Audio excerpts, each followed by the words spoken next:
Tinokudokezai mabuja tauya anonhau dzanyasi zuva rochinomwe mwedzi uno waChikumi. Nyasi pano masondo mairi kubva zvasaika mo blessings ali tiri kusaya kuziva kuti ari kupi. Izvezvi mhuri yache iribe kuziva kuti yoita sei kana yotandira poi. Ididaiwa mubenutsa munhu zvichakanaka.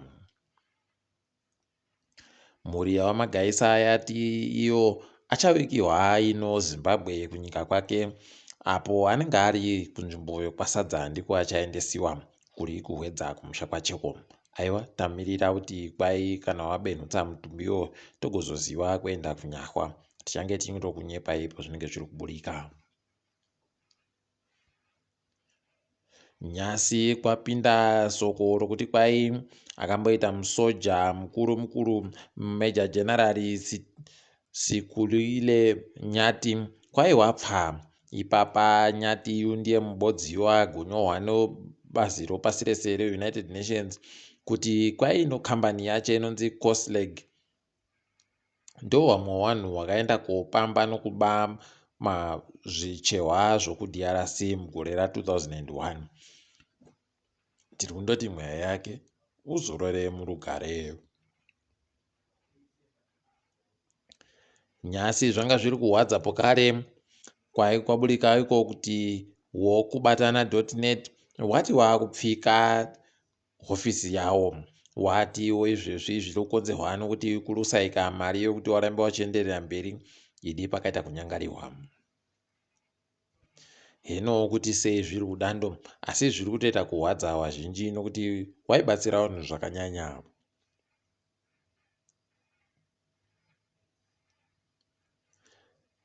Progressive Teachers Union of Zimbabwe yagoreketa iyo kuti wakuru wehurumende wati wabhadharaba wanhu wakamaka bvunzo dzozimuseki mwedzi mitatu yapfuura. Aidi pakaita kunyangariwa ukaona zvadandi wotoziva kuti wakundobhadharwa mari yacho pachiribe kana chibodzi chairi kutenga.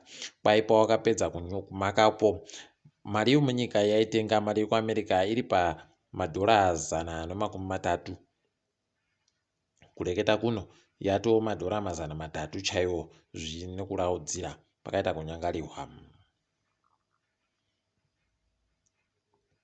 Wochidiki wonyika ino yoZimbabwe waita kudadisa pawagoenda pasi rese kune inonzi High Court Moot World Championship. Wakaenda koja dzimwe nyika dzinosvika 13 ikweyo. Tiri kuvarwira manja ndoyega nyika yekumuAfrica yanga iri ikweyo. Izvi tinozvikudza tichiti pamberi nazvo zviri kutoreketa izvo kuti ramangwana romutemo noutongi hwemunyika aiwa riri pakanaka kana wakareka kugovhiringidziwa nomatongerwo enyika.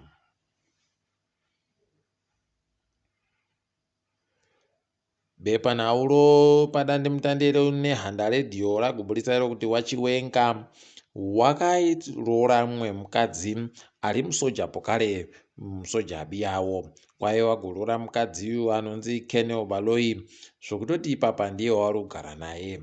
Aidi kana zviri zvechokwadi kutoreva kuti ndo zvawanogara wachindoita kamu kubvira pawakaroora Mary wanga wachandoita zvibodzizvo pabodzipo wachiri kunetsana nomudzimai wavo wokutanda. Heno mabiya angu kuti zvichapera muchechere.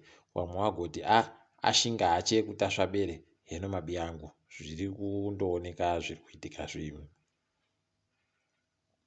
Kuda kwashema hachi agonzi agoreketa kuti mugwicho uyu agonzi ndiye akamukuwadza akaunziwa kubulawayo kuchipatara chomupilo kwai mwana wacheba. Heno mabiya angu kuti zvirimbotekaira sei. Unosaya kuti sei akuzoti kwai mwana wacheba izvezvi asi pese apa aimboti aiwaba ndiribe chandakaita ndiye kuno. Heno mabiya angu ticharamba tichiringa kuti wari kuferefetawo wachaperera papi inonhau iyi. Kwai anonzi David Kaseke akatanda kureketa nyaya yezvigunwei achiti anotengesa zvigumwe pabodzipo nokuziva vanhu vari kutenga nokutengesa zvigumwe. Kwai agosungiwa kutoendesiwa mumatarodzi mhosva. Idi zvohurumende yedu zvakaita kunyangariwa chaiko.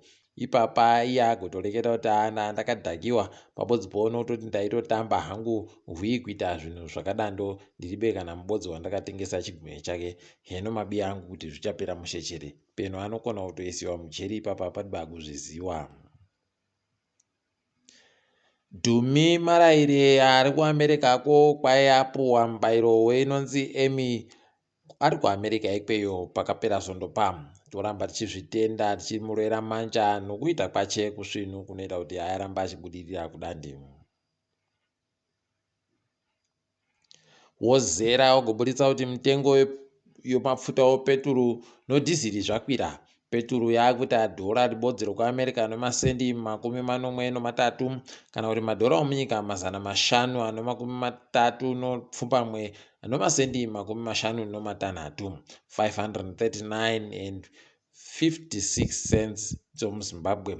Dhiziri kwaira kuita dhora ribodzi rekuAmerika nomasendi 46 kana kuti mari yomunyika 550 nomasendi 50 550.59 cents mari yomunyika. Pakaita kunyangariwa chaipo apa kwai mutonzimbe waingidziwa kuenda pazvikamu 15 kubva muzana kupa iyo peturu yawanenge wari kudira iyi. Zvakaita kunyangariwa mari yomunyika nyasi yenge iri kutenga dhora ribodzi kana yasvika 325 nomasendi 33. Kwapuwa mamiriyoni anoita 25 kumakambani ari kuda kutenga zvinhu zvaari kuda kutenga. Heno kana zvikagopera zvokupa vanhu mari zvinhu tiringedzo pasirese. Wamwe wagoreketa makwai wagotabudisa makwai okuti kwai kuSouth Africa kune wari kuferefeta kuti nyika iyi ingazvikona chere zvokuseenzesa 500 omarandi pamari ibodzi kana kutoti waise mari yomarandi 10 iri yosimbi. Heno mabi angu kuti vachazvikona chere ticharamba edu takaringa iko zvinenge zviri kuenda kuti zvinenge zvipera sei izvozvi. Bato roEFF ragoti roRamaphosa wakufanira kuti wabude muchigaro chawo kana kutoti raakutanda pokare kuita zvaraimboita nawo Zuma zviya. Aidi pakaita kunyangariwa chaipo. Nhau yaRamaphosa iyi aramba kutoita kumutsitsirira chaiko. Heno kuti achazvikunda chere ticharamba edu takaringa iko zvinoperera. Kwai kuno vanosvika 21 wapfa kuSudani apo panetsana marudzi zvakaita kuti mabuja wachinetsana newamanyika. Aidi pakaita kunyangariwa chaipo unosaya kuti zvinombotekaira sei wari kuramba wachindonetsana pazvinhu zvakadandi. Kambani yoPricewaterhouseCoopers yagopuwa choupenzi chomapondo okuBritain anosvika mamiriyoni 5 nonyaya zvachakaita mukuferefeta kutekaidzirwa kwemari kuno makambani ari paLondon Stock Exchange anoita zvokuwaka. Aidi pakaita kunyangariwa chaipo unotoona kuti zviri kuitika zvizvi heno mabi angu kuti zvinopera mushechere. kuEU kwai munhu wese anonhadzira foni ikweyo achamanikidziwa kuti aise muromo wokuchaja foni yacho umubodzi wakafanana pamafoni acho ese zviri bei nekuti foni hwai. Wanoseenzesa Apple vanobva vaita kurwadziwa chaiko. Heno kuti vachazvibvuma chere asi ndo zvichaitika kubva mugore ra2024. Ticharamba takaringa kuti vanenge vachizviita sei izvozvi. Boris Johnson kuBritain agopona kubisiwa pachigaro nowamiriri womudare reparamende unozuro uno. Aidi tinomushuvira kuti dai aita tusvinhu zvareka uramba zvichimurerekera kudandi nekuti achazopabisiwa chete kana akareka kuita tusvinhu. Tiri ipapo zvedu tagumira pano kwanyasi. Ndini wenyu Mhanduwe WeNhau.